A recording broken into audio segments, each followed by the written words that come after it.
just want to dive right in because my goal when you leave this session is to literally have you walk out of here having already made a significant improvement in your communication skills and probably one of the most important areas of communication, which is handling resistance, objections, issues. Quite frankly, this is part of your craft. Now, just to give you perspective, as Jim said, based on my background, you can probably tell that if I did 400,000 my first year of production coming out of Brownsville, Brooklyn, famous only for Mike Tyson and the highest murder rate in the country, the reality is I wasn't managing family money, right? So you can probably figure out it was definitely a hard-hitting, cold-calling style of business. Just to put that in perspective, that same year, my mentor did 20 million in production. You see, 400,000 was basically just to keep my job. There was no like, congratulations. There was like, here's a desk, here's a chair, here's some leads, you bought yourself another year. Now, I don't know if any of you are familiar with the name Marty Shafroth. Marty is, in Lehman Brothers culture, was a legend. At the height of his career, he's actually done 80 million in production. Now, I'll tell you what I found interesting as I went through the last 25 years of my career, coaching, working with over 250,000 financial advisors.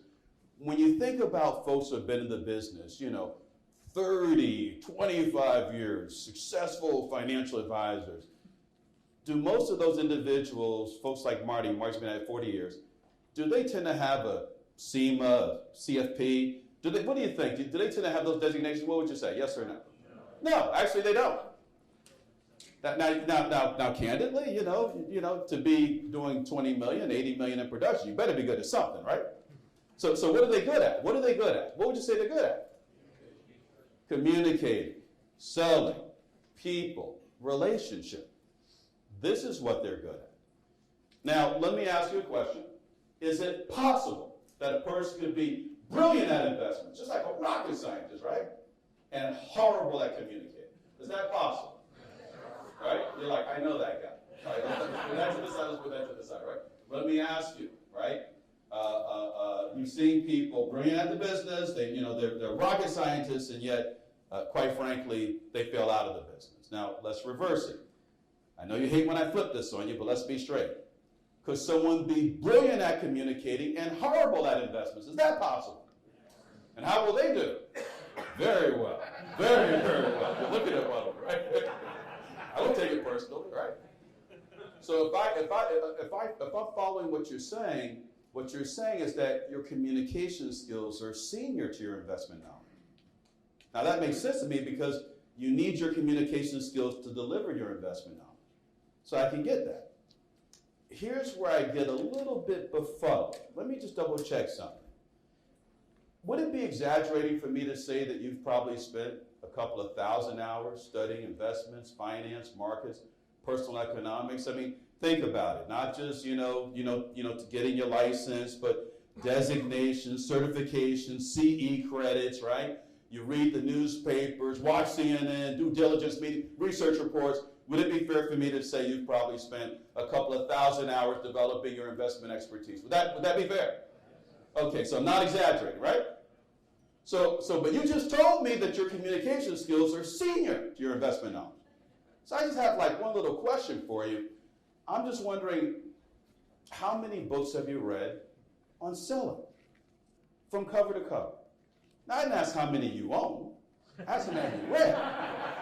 And notice that I said from cover to cover. So standing in the bookstore aisle flipping through a book, that doesn't count. Right? So I'm going to ask you to do something. I'm going to ask you to humor the speaker guy, right? Just humor me. Just play along with me, right?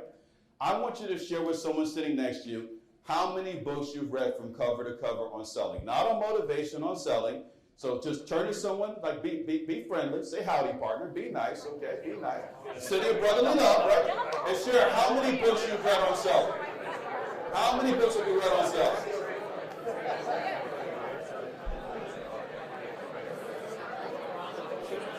Does anyone need a calculator? Anyone need a calculator? You need a calculator? I got one. Let me know. Okay. So let's do a straw poll, shall we? Let me ask you a question. How many of you have read one or two books on selling? Let me see a show of hands if you read one or two. Okay, look around, that's the vast majority of us, right? How many of you read like 3 books or 4 books on selling, okay? How many people are over 5? How many people are over 5, right? How many people are over 10, right? So imagine this, right? You're in the hospital, right? You're laying on a gurney right outside the operating room. The brain surgeon walks up and says, "Are you ready to go in, son?" You go, "Doc, I think I'm ready, but Doc, before I go in, let me ask you a question, Doc. How many books have you read on brain surgery?" "I've read 2 or 3. Would that leave you feeling confident? I'd be worried. I'd be scared. Let me ask you, having read 2 or 3 books on this subject, do you think that would make you a master of a subject, yes or no? So what are the odds that there's room for improvement in your communication skills?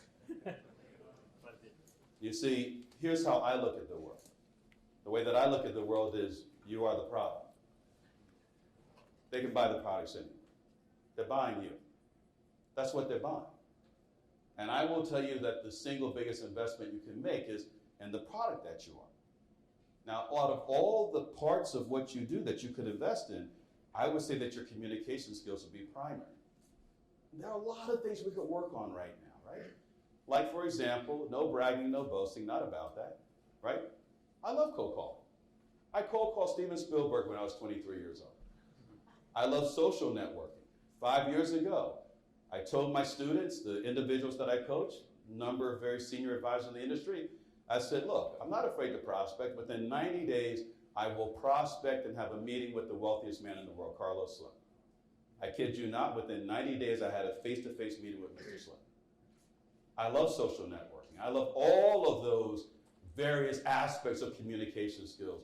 So why are we going to spend our time focused on handling objections? I'll tell you why. What could be more expensive than taking the ball all the way down the field and then dropping it just before you score? I mean, imagine someone walked up to you and said, I got some bad news for you. We're not going to give you the $100 million. We're going with another firm. I don't think people just walk off the street and say that to you. I think this man probably took some meetings. I think this man read some statements. I think this man made a recommendation. I think all that just got lost. Even if it was something as simple as a referral. You call someone up and they're like, look, I got to tell you, I've already got an advisor. I'm very happy. I think you just expended some relationship capital. The problem is that by the time you get an objection, even on a cold call, you got to call a lot of people to find someone qualified to say no to you. The reality is we can't afford to just walk away because that's money lost. Now, when it comes to handling objections, I'm going to ask you just for a moment to just let me expose you to the broader process. Because what I don't teach tricks or tips. What I have is a complete sales process, which will be released in 2 years in a book.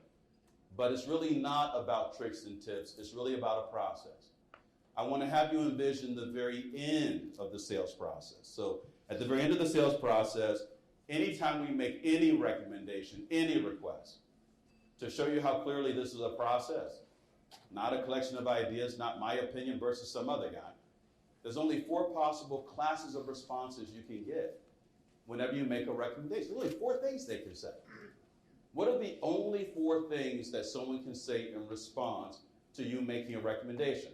I'm going to ask you to share that with the same person you told how many books you've read. And whoever gets the correct answer between the 2 of you clearly has the highest IQ. Let's do that now.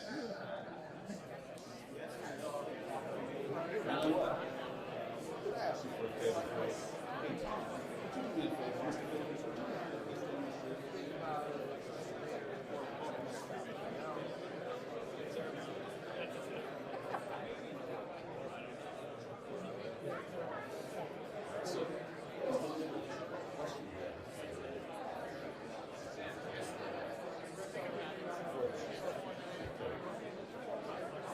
All right, so let's take a look at the 4.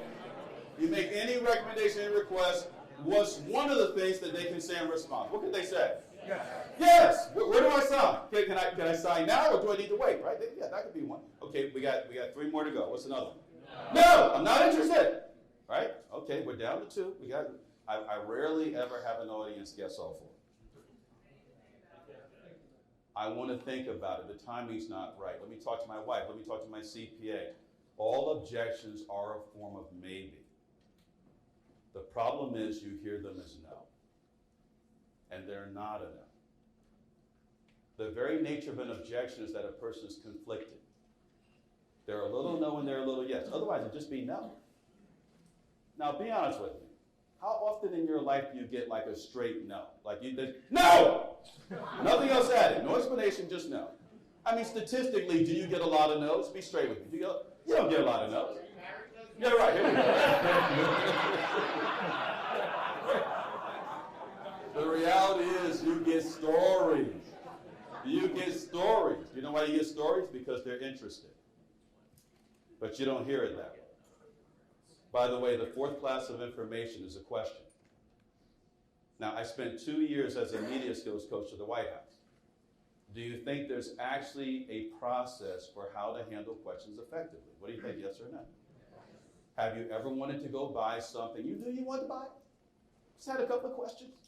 You asked the salesperson a couple of questions, and by the time they answered your questions, you realized that you clearly had issues that you didn't know you had until they opened their mouth. Has that ever happened? Right? How do you know you don't do it? What makes you so sure that you don't? I don't think they're doing that on purpose. I don't think they know. The reality is that there is a process for handling questions. What we're going to focus on out of the 4 is objections, because that's where we lose the most money after we've made an investment. But it's not because it's the only thing. Most people think, well, if they say yes, that's great. I'm done. That's awesome, right? What could there be to learn about how to handle yes? Let me ask you, have you ever met with someone and they were like, this is great. I would love, yeah, let's do it, right? You know, call my office, set up a meeting, we'll get together on Wednesday, we'll do this. You're like, yeah, that's right. You call their office. They must be out because they didn't take your call. They must be in a meeting, right? You send an email. No response. Have you ever had someone go radio silent on you? Yes or no? Okay. You guys want to have some fun with some people? Do you want to mess with some people? Okay, let's have some fun. I'd like you to think about someone who's not returning your communication. Think about someone who's not returning your communication. Let me tell you what we send them that gets something like a 90% response within 15 minutes to 48 hours, including the head of the Gates Foundation, who had been out of communication for 6 months on $125 million as a recommendation. This guy replied back within 15 minutes from receiving the following email. The subject line of the email reads, "Are you okay?" with a question mark, nothing else added. You don't add anything else. Just, "Are you okay?" The body of the email reads, "Since I haven't heard from you, I'm concerned about you and your family. Are you okay?" Be honest with me. How many wealthy, successful people do you think wake up in the morning and go, "Oh man, I'm really bored. I want to do something interesting. I would love to like jerk around a financial advisor. That'd be awesome." Right? You really think people get off on breaking their word to you? Like you've never not returned someone's communication, felt guilty and then avoided them because you knew you broke your word. The reality is most people have a very shallow understanding of what's driving people. When you send this email, you're relieving people of guilt. Can I share with you verbatim one of the responses that was emailed to me by one of my players? The response reads as follows. They almost always begin with the words, "I apologize." What he said next is, "My daughter's going through bone marrow transplant therapy. I wish that was the only health issue in my family. Right now it reads like a bad country western song. That does not excuse me for not responding to you. I apologize. We'll get together next week." So even yes requires skill.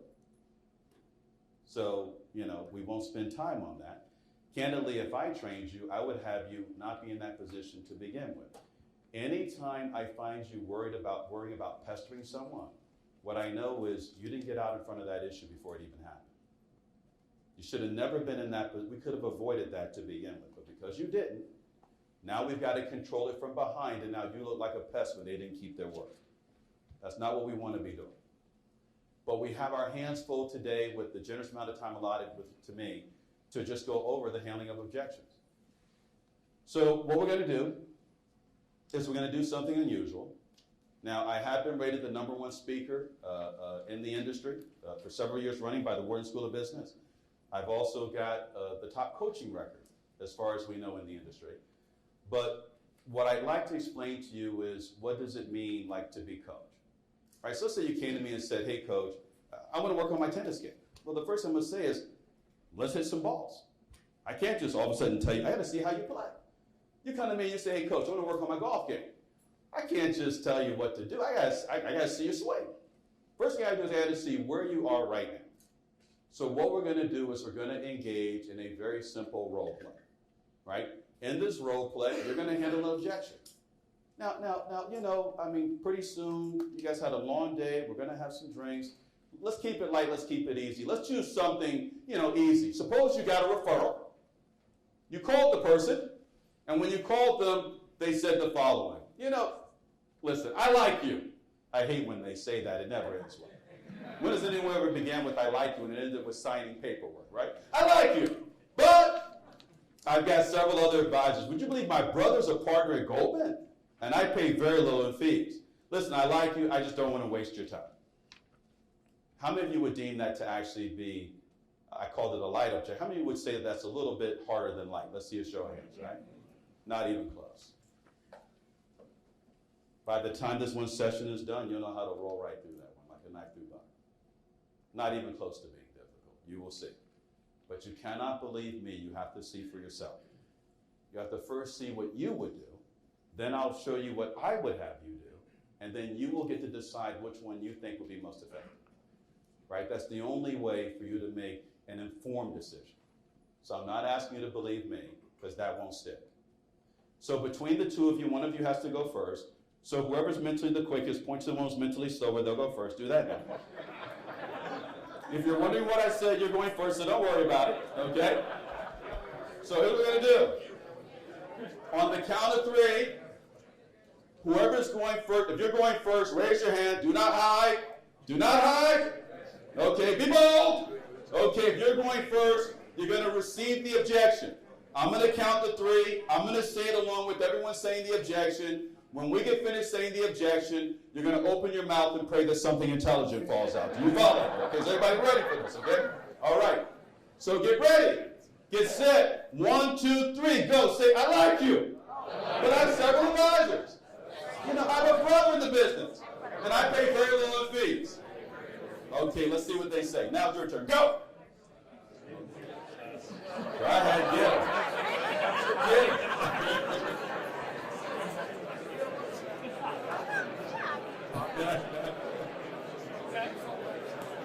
Not an easy one.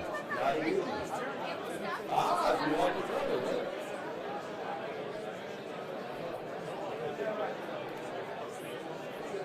Okay, I like that one too. Can I tell you what I heard? I used to work there. Someone said my mother's my advisor. They said, well, how long do you think your mother will live?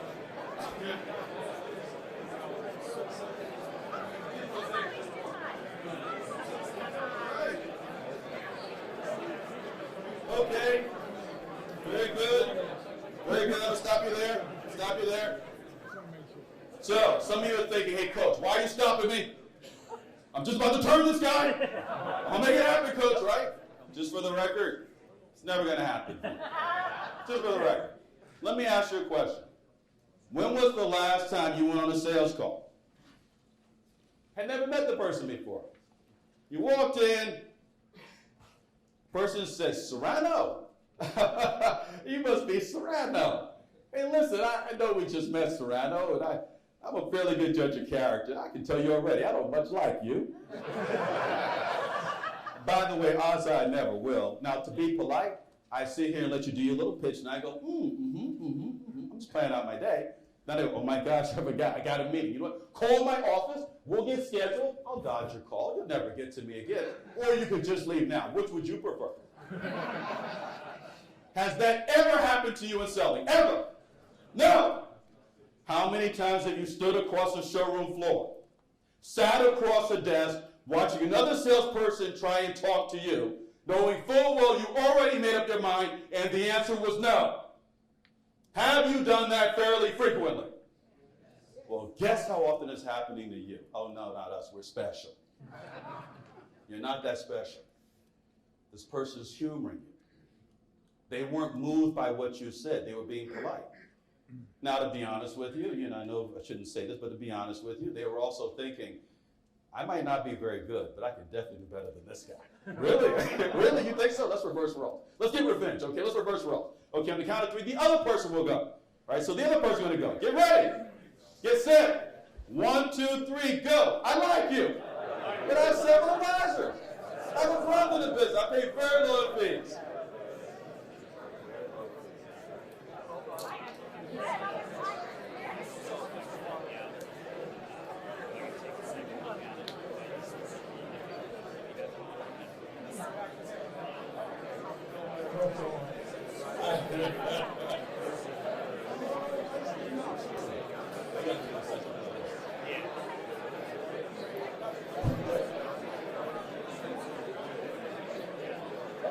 Okay, very good. I'm going to stop you there. Very good, very good. Wow, you guys are pretty energetic. Almost difficult to stop. Hey, listen, I want to thank you for your enthusiasm, right? I also want to thank you for your courage. I don't think that it's easy to present in front of a peer. I think it's easier to present to a client or a prospect than it is a peer. And I want you to know that I still like you, even though you all did it wrong, I still like you. You're like, how can you say that? You didn't hear what I said. How do you know what I said? Oh, no, I know what you did. It's the same thing you do everywhere. It's exactly what you do in your marriage, and it's about as effective. Let us review. The person gave you an objection. Then what you did was you made a statement or asked a question as a way to counter the objection. Is that what most of you did, yes or no? So in other words, you invalidated the person. Oh, don't kid yourself. That's what we did. Ladies, I'm going to pick on the men for a moment because we're just such an easy mark, so just bear with me, right? You go home, your wife says, you're so selfish, you're so self-absorbed. All that you're talking about is yourself and your work. You know what we say, right? Baby, how can you say that? I brought you flowers. We went on date night. Why does it end with you sleeping on the couch, okay? If that's such a good answer, why did you end up on the couch? Do you know why? Because your wife raised an issue, and your response was tantamount to saying, you don't have a right to have that issue. Let me translate for you. You're wrong. And your wife's not stupid. She knows you made her wrong. Clients and prospects, they just keep their money. They just keep the money. Now, I don't know about you, but I did read the book, Win Friends and Influence People. Was there a part in there about how making people wrong was a way to win friends and influence? Maybe I missed that portion. I'm not always so good on some of that stuff, right? Now, be honest with me. How many of you use some version of the, I think you'd agree that it would make sense to have a second opinion. How many of you, come on, right? Now, let me ask you, when have you ever said to someone, I think like a doctor, you should have a second opinion. And their response was, you're like a doctor? Oh my God, I'm going to give you all my money. Remind me again, what's been the effective closing ratio you've had using that spiffy response we just heard? You keep doing the same thing every day, expecting a radically different result. What is that a definition of? You must be out of your mind. How's that working for you? The reality is it's not. It isn't. In fact, let's be candid about what goes on. They give us an objection, right? We counter. They don't just roll over and go, you're right. That's not what they do. What they do is they counter your counter. Then what you do is you counter their counter to your counter. At which point they raise the frustration and aggression factor. I don't think you're listening to me. I said I'm happy. At which point you pull the, let me send you some literature or call you in 6 months. You're bailed. I know and you know that you're bailing. And you're bailing because you don't want it to become unprofessional, and because at that moment you don't know what else to do. What if there was an effective way to handle this? Like every time, what if there was and you just weren't trained? I mean, let me ask you. I know I gave you a hard scenario, right? But would you rather call someone up and have them say, hey, I'm glad you called. I'm broke, lonely, and could use a friend. Let's talk. Let's meet. Come on now. Right? This person has just identified themselves as an investor. We can't just like stroll off the stage. That's not the way that's not how we roll. We've got to be able to meet this moment. Now, I'm going to give you another way to go about handling objections, but I need someone to be willing to volunteer. Let me see, who here has always wanted to take out their pent-up frustration on a motivational speaker and coach? You can be honest with me, I can handle it. I'm from Brooklyn. Anybody here want to take out their frustration? Oh, if I do it with you, my wife will kill me. She will definitely. Here we go. You. Yes, you. Come here. Come here. Let's get a little applause for my brother here. Okay, here we go. All right. Let's come all the way up here. There we go, bro. Here we go, right? So, you're going to stand here. I'm going to stand here. We're going to simulate heavy resistance, right? So we're going to simulate heavy resistance.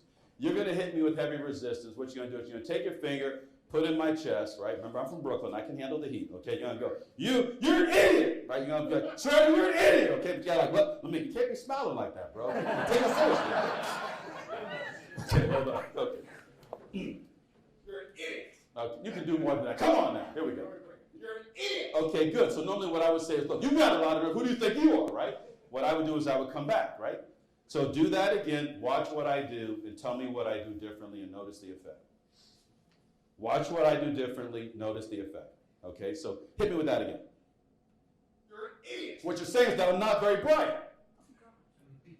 Exactly. And you wish I was smarter. I got it. Notice you have no idea what to do. None. How could this? Yes, that's what I did. What I did was I validated you. Right? What I did was I actually understood you. What most people will think is that I agreed with you. But that's not true. If I had agreed with you, what I would have said is, so you're right, I'm an idiot. That's not what I said. What I said was, so what you're saying is I'm an idiot. Is that what you said? That is what you said. Doesn't mean I agree with it, but it's what you said. So I'm saying that if you go home tonight and your wife says, you're so selfish, you're so self-absorbed, all that when you talk about the stock market, yourself and your work. Here's what you should say. Wow, so all night, all I've talked about is myself and my work. I'm incredibly selfish and very self-absorbed. Now, your wife will know you're having an affair. If your wife knows you'll respond that way, you get defensive, right? You want to notice that, okay? Very well done, Zach. Thank you very much, Zach. Very well done. Right? What I want you to do is merely replay what the person said. Let me explain. This is not a technique. This is not a trick. So we don't do tricks. We don't do technique. It's not needed. Right now, because you presume to understand people, guess what's really happening when they're giving you an objection? What are you really doing when they're giving you an objection? What are you really doing? You're loading up your answer. They're not stupid. They can tell. Let me ask you, when your kids are talking to you, and daddy's clearly, checked out, what do your kids make that mean? Daddy doesn't want, daddy doesn't want. You don't care.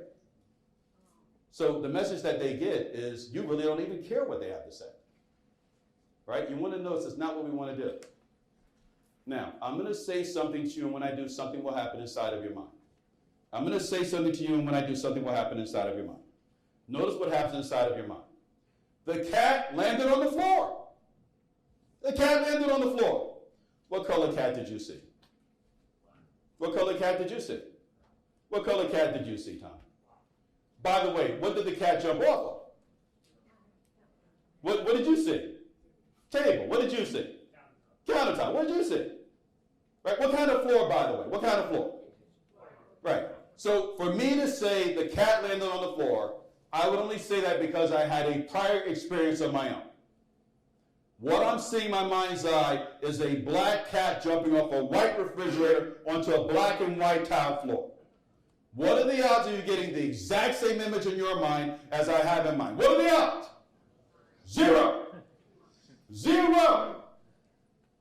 You presume to understand people. And we are mistaken. That also gives the impression that you don't care. Which again is not a way to win friends and influence people. I'm asking you to replay what they said as a trick or a technique. What I'm saying is you have to because you might not understand them. and it would be best to check. Now, at the very least, look at this as a way to get a person to lower their defenses. At the very least. How is it helping your case to make them more defensive? Have you ever had a client or prospect that you got into a debate with, right? You got into a debate and you were clearly right. I mean, any fool can tell you were right. And they kept their money. But you're right. You won the argument, you just didn't win the account. You had to decide, do you want to be right or do you want to get paid, right? Now, normally I say, do you want to be right or do you want to be in love? Most of you say, I'd rather be right, right? That's not what I'm saying. I said, money. You want to notice that. It's not worth being right. We're trying to build a relationship over here. So you're going to redo the same objection, only this time you're just going to replay. It doesn't matter what they say. Dominic, stand up for a moment. Stand up and say to me, you know, Sarano, I really think that the fees you firms charge are just obscene. Say that to me. So the investment fees that go with this recommendation are just absurd. They're just too high. Okay, let me sit down. Tom, stand up and say to me, you know, you firms are always in the news for one scandal or another on Wall Street. Say that to me. You know, you firms are always in the news for one thing or another, some kind of scandal. So firms like ours are always in the news. There's always one scandal or another going on Wall Street. Do I look stressed? Do I seem worried? Thank you. Let me have you take a seat. Do you know what? When someone says, you know what? I think your fees are high. And you start going to, well, you see, if you go back to 1959, what you'll see is, right? Imagine if you went home, your wife said, where were you last night? If you go back to 1959, what you'll see is, right? Anytime someone feels the need to get that defensive, what do you assume? They must be what? Guilty or hiding something. This is not the time to run your mouth. This is actually not going to help you. Just replay what they said. You don't need to agree with it. Just replay it. So what you're saying is, look, you've got several advisors. Heck, you've got a family member in the business. Probably the last thing you're looking for is another financial advisor. Just for the record, I'm going to change this person's mind in case you're wondering where this is headed. In case you had any illusions, this is not my first rodeo, right? I'm going to change his mind. Another person will never allow you to change their mind if they don't think you understand their mind. Not personally nor professionally. Another human being will never allow you to change their mind if they don't think you understand their mind. The first step is you must demonstrate understanding. I'm going to give you about a minute and a half to get this done. You should do no more than have the person hit you with the objection.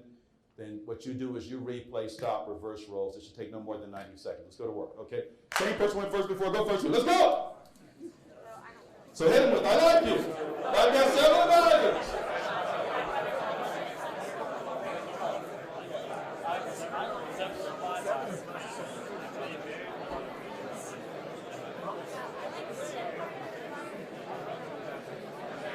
Yes, it does.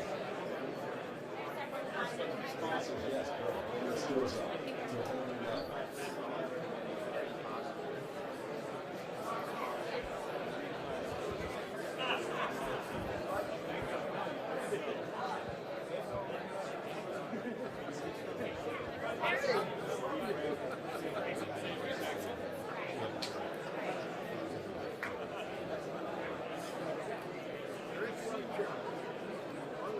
Okay. Very good, very good.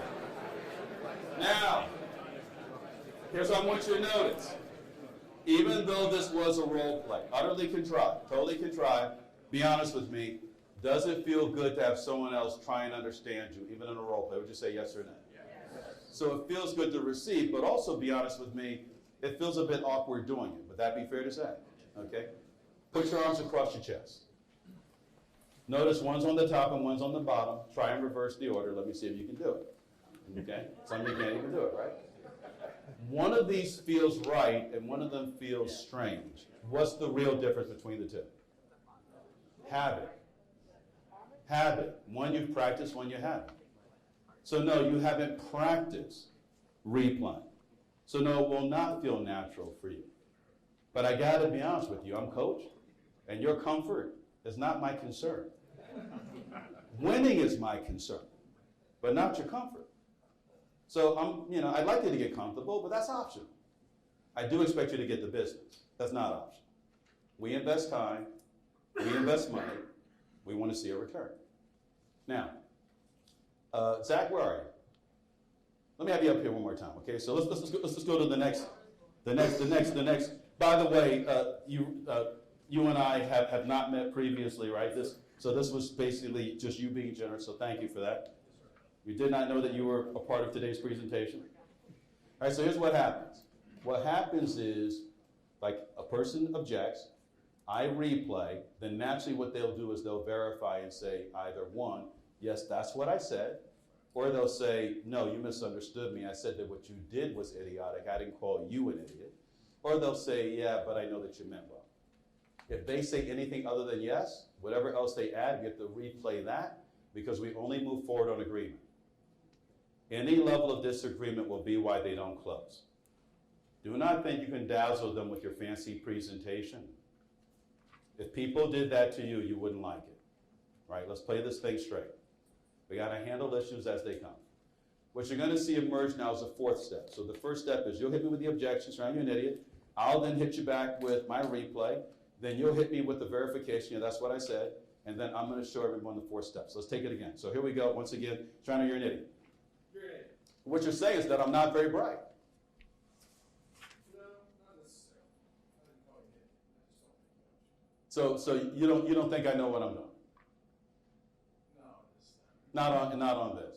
You know what? I want to thank you for being upfront and honest with me. Most people who felt that way, they would actually either say that behind my back or walk out and think that when they leave the room. I like your courage. I like your honesty. I like that about you.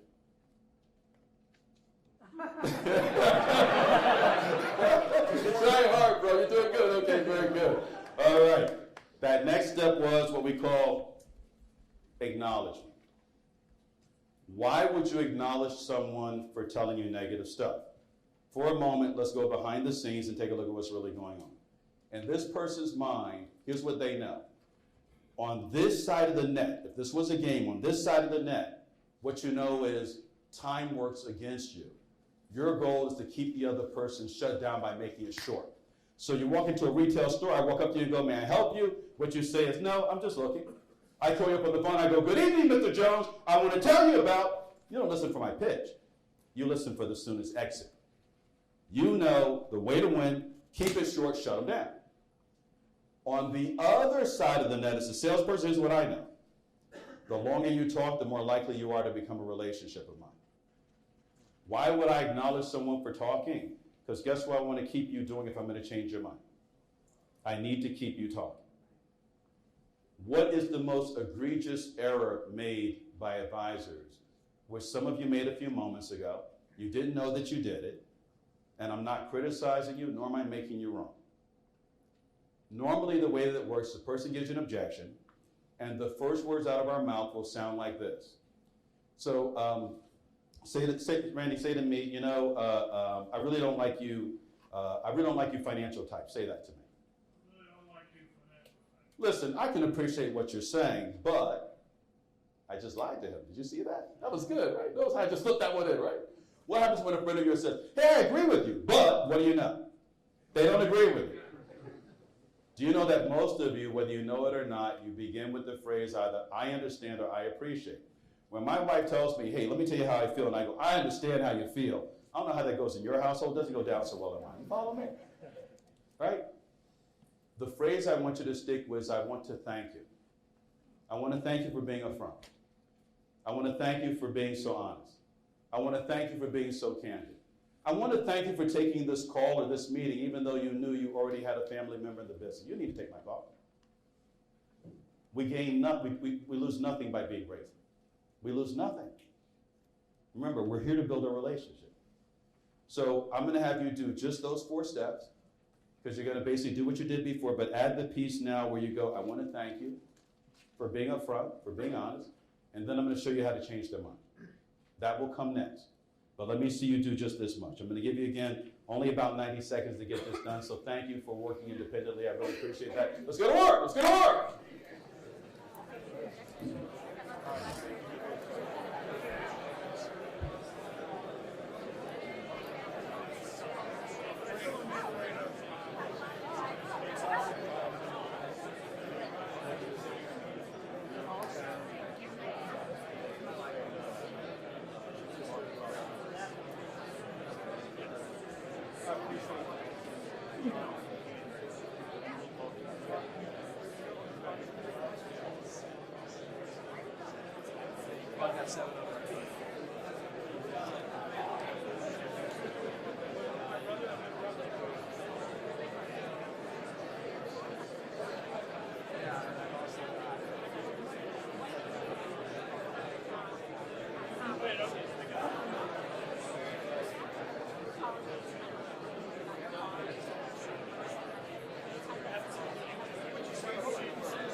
Okay.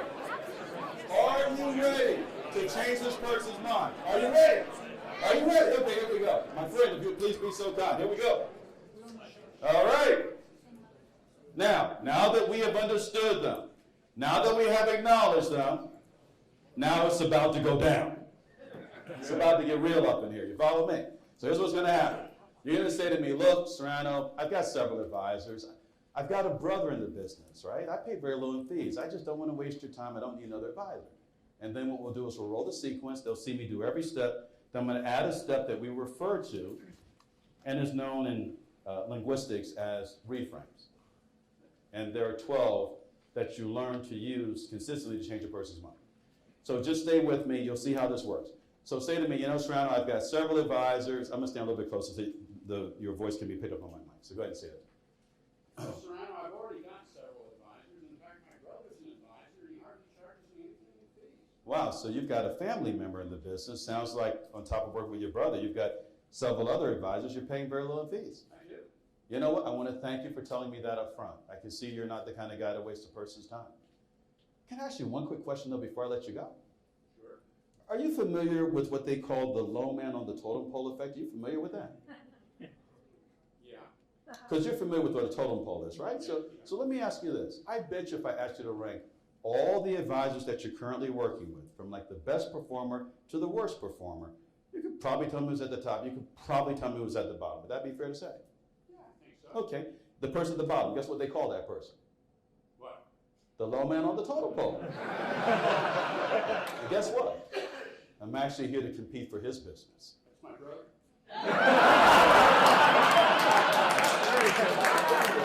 We need to talk. Very well done. Very well done.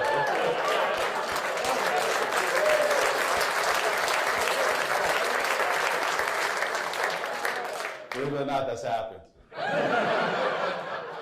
Believe it or not, that's happened, right? So notice that what I did in no way involved arguing with the man. You see, a counter or a rebuttal is great in a court of law. It's like awesome if you're on a debate team. Horrible for a marriage. And horrible for sales. Because sales is about relationship. And there are rules to relationship. And we've spent thousands of hours studying investments. How much time do we spend practicing how we handle objections? Right? Like none. And at the end of the day, all that other work matters not if you can't meet the moment. Now, I'm going to change all your minds at the same time to show you how this works. So I'm going to ask all of you to think about some issue in life that you deem to be a serious problem, right? Like infant mortality, poverty, human trafficking, right? Like think about like disease, right? I want you to pollution, right? Can everybody get invested in something? Everybody get invested in some issue? Can you get invested in something? Okay, you ready for me to change your minds? I'm going to change all your minds. Everybody ready? Okay, here we go. Question. How important will that issue be 1 billion years from now when you are fossil fuel in someone else's gas tank? How important will it be then? What happened to the problem? Do you notice the problem got a wee bit smaller? Did you notice that, right? Did I counter your problem? I didn't even know your problem. What I did was I changed the frame. And that example, what frame did I change? Time frame is a way to change perspective. Do you know how you do this naturally and you don't realize that you do it? A friend of yours will share a problem. Here's what you'll say to them. It could have been worse. And it makes them feel better. Did the problem change? No. What changed was the perspective. If someone has an objection, they're interested. If they weren't interested, the answer would be no. If they're interested, you can help them through their issues if you know how to handle objections. Now, I'm going to ask you to basically memorize 12 what we call reframes. Some are for when someone's being intellectual, conscious, like Neil up here. Neil was being conscious, intellectual. I can see the man thinking, right? But sometimes a person might be being emotional, unconscious, right? So let's say that someone's being emotional, right? Be emotional. Greg, do me a favor, Greg, stand up for a moment. For a moment. And say to me, be emotional, say to me straight, I don't care what you say, we're never going to meet. I don't care what you say, we're never going to meet. So no matter what I say, it doesn't matter, we're never going to meet. You know what? I want to thank you for your honesty. I like that about you. Let's meet anyway. Let's call the Hail Mary. Just throw the ball! Throw the ball! Right? If they're going to say no, what do you care? Right? Why would you try to argue with a man who's being emotional? You can't rationalize. You can't be logical with this man.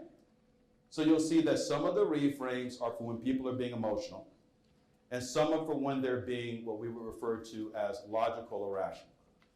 Now, let me explain to you why it is that in our work we have to teach this. So, working under Marty Shafroff, I got fascinated by the idea of how a person could operate at their full potential. I mean, here's a guy, like literally for 40 years straight, this guy has been hitting it on all cylinders. And, you know, I was very impacted by that. And after my first year of production, I had 4 children in my extended family who all died at the same time in a fire. And I began to ask myself, well, what do I love? What can I be great at? And what I love is I love teaching. I will tell you that I saw that people operate their full potential under 2 circumstances. You tell a friend of yours, look, I care about you, but you should go to the gym. You should work out. You should take care of yourself. What is their response? You should mind your business. What are you saying? I'm fat? Right? Right? I don't have time to go to the gym. I'm busy. I'm too busy, right? What happens when a doctor tells them they're going to die? Their schedule clears. They're like, if you don't work out, you're going to die, right? Your schedule clears. You tell a friend of yours, you have a lovely wife. Dude, I care about you. You should spend more time with your wife. You're like, yeah, you should mind your business, right? I don't believe in date nights. That's corny, right? I don't need to do that. I'm married, right? Your wife serves you papers. You calculate the loss of half your assets. Now you have time and a budget. Now she's got your interest. You follow me? You will always perform when it's an emergency. The only other time that you're guaranteed to is in a contest, a competition. Welcome to what we call the game. I wrote a book called The Game, Win Your Life in 90 Days. You go on YouTube under my name, you'll see it's been made into 2 television shows. What happens is, like any other game, there's got to be a way to keep score. I will tell you that in the television show, they give me a homeless celebrity, Willie Ames from A's Enough, Charles in Charge. Within 90 days, they did this during the financial crisis called Broken Famous. You'll see that he becomes a financial advisor, turns his entire life around. ABC TV gave me an entire school system. You'll see that on YouTube as well. And you'll see that within 90 days, I turned the entire school system around. Legg Mason came to me and said, we want to get more $1 million clients. I said, great. Over the last 90 days, how many $1 million clients did the 300 advisors in the Southern Division get? They said they opened 8 new accounts, $1 million each. I said, yeah. I said, give me the group. They gave me the group. By the end of 90 days, we had opened $623 million accounts. That 7,000% increase still stands as the record on Wall Street. What about for folks like you? I'm going to skip a bunch of stuff, so bear with me. So here's the scoreboard. You take a look at the top person. Basically, when you come in, we ask you, how much in assets did you bring in the 90 days prior to the program? He brought in 110,000, number one guy. And then over the course of 90 days, this guy brought in 6.2 million. Significant increase. Take a look at his referrals. This guy began in the program only getting 1 referral in 90 days. By the end, the guy had 18. Let's take a look at the averages. These are like, when I say averages, I mean this is like average. Average is a 400% increase in assets received. Average increase in referrals is 500%. My good friend Joe D'Amico has played the game, continues to do so. You know, I'm a player in the game, right? Joe saw me and the other guys. You've seen what advisors have done. Randy, you know, you're familiar with it. There are other folks here who are experiencing the process. I need you to know that the process works, but here's the problem. It's a process. It's not a bunch of ideas. The driving force behind the process is actually quite logical if you think about it. The driver is what we call accountability. How many people here besides me have ever purchased a gym membership and done absolutely nothing with it? Don't leave me hanging, okay? Don't embarrass me like that, right? What happens when you join a gym and a friend of yours says, hey, I heard you joined the gym. You're like, yeah, I joined the gym. They're like, I'm going with you. You're like, yeah, that's great, right? Because now you gotta go. Why do you gotta go? Because of accountability. I know that in our business, we bandy about the word coaching. That would probably not be the way I think about coaching, not the way other people think about coaching. I'm more like sports, right? You don't need to like me. Nobody loves me in basic training. You love me when you win a firefight. No one likes me in spring training. They love winning the championships, right? I'm coach. And part of what I do is I assign another advisor who we've interviewed, and we don't work with anyone that we haven't interviewed, to be your daily partner. And all the folks that I work with have a 10 to 15 minute daily accountability call. So unlike other things where you get all pumped up and then they dissipate, my wife won 5 gold medals in Junior Olympics in swimming. If you want to be in the Olympics, how often would you need to train? Every day. Marty Shafroth, guess what this guy does? I kid you not. This guy is videotaped and audio taped every day. A lot of us, we're lucky if it happens once in our career, right? Accountability is how we get the results. I'm the coach. We have the advisors who we interview all on a team. Everyone knows, look at the TV shows, I have a very strict no failure policy. If one person fails, I deem the entire exercise to be a failure. I also have you share your game plan with your staff, with either people who can help you or people who can interfere. Because at the end of the day, if you want to win, you need everybody moving in the same direction. So this is not a collection of ideas. It is an actual process. So before I take any final questions, let me just let you know that if you'd like to find out what all of this is about, and in fact, in the 90-day game, people work on things beyond just their work. Some people will decide they want to work on their fitness. Some people want to work on their relationship, to understand how the scale goes, just to give you a perspective. So the first one's body and health. So let's say when you woke up this morning, you went to the bathroom, you threw some water in your face, you looked at your body in the mirror, and you thought to yourself, now that's a 10! That would be very high, right? What you do is you rate on a scale of 1 to 10 how you feel you're doing across these areas of life. Let me ask you, do you think other people can tell when you feel like you're on top of your game, yes or no?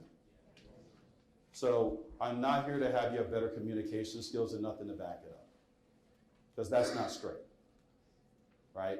People can tell when you're on top of your game, but then on top of that, we need to know what to say to meet the moment.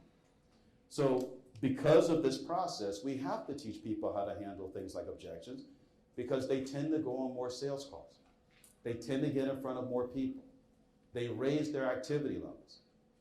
And if you raise your activity level without raising your level of competence, it could be frustrating for you. So finally, if you'd like to be interviewed, you should know that our good friends have made that possible. If only I would go the right way in the slides. What I'd like you to do is literally take one moment to fill out a form where you can give us your feedback, and as well in the middle you'll see that you can be interviewed for private team coaching. We work with advisors of all ranges of production, right? You know, the large producer I'm currently coaching does 11 million in production. I will tell you that just for fun, as a gift, we're going to be raffling off an hour of coaching with me out of one of the folks who, you know, it'll be a raffle. Matter of fact, who knows, I'll have Joe pull the name, right?